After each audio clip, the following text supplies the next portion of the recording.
Қайырлы күн баршаңызға. Бүгін осындай керемет, жұмсақ әрі нәзік болып шығатын котлеттің рецептісімен бөлісетін боламын. Және де өзімнің котлет жасау тәсіліндегі құпияларыммен де бөлісемін. Ал кеттік. Ең алдымен пиязымызды алып ұсақтап тураймыз. Одан кейін нанымыздың үстіне су қойып жібітіп қоямыз. Фаршымыз бен пиязымызды араластырып, үстінен тұзымызды, қара бұрышымызды, дәміне қарай қызыл бұрышымызды сеуіп, жақсылап араластырамыз. Осы массаның үстіне жарты шыныдай су құйып, жақсылап араластырамыз. Міндетті түрде жақсылап араластыруды ұмытпаймыз. Достар, менің арнама тіркеліп, лайк басып, коммент жаза отыруды ұмытпаймыз.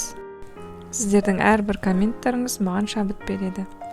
Енді осы массамыздың үстіне жібітілген нанымызды салып, қолымызбен осылай жақсылап араластырамыз.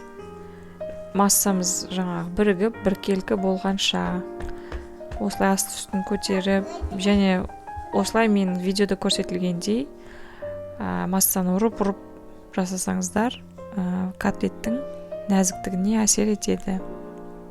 Видеодағыдай қимылдарды қайталаймыз. Массамыз жақсы араласқаннан кейін қолымызды алдын ала сулап алып, котлеттеріміздің формасын жасай бастаймыз.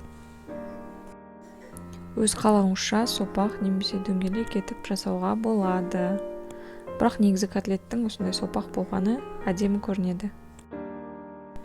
Котлеттердің формасына келтіріп, осылай бір формаға тізіп дайындап аламыз.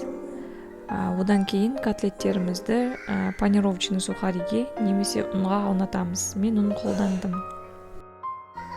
Жақсылап барлық жағына ұн тиетіндей қаптап аламыз. Сонымен одан кейін табамызға қызып тұрған майда қуырамыз. Енді зажаркамызды дайындаймыз. Пияз, сәбіз және картопты жақсылап қуырып, бір қасықтай томат салып, араластырып, үстінен су құямыз. Қайнағаннан кейін үстіне котлеттерімізді тізіп, крышкасын жауып, бұқтырамыз. Гарнирге мен күріш пайдаландым. Міне котлетіміз дайын. Осылай әдемілеп, әсемдеп ұсынсаңыздар болады. Осы рецептпен міндетті түрде жасап, жақындарыңызды қуантыңыздар. Назарларыңызға көп рахмет. Сіздермен болған Жанар.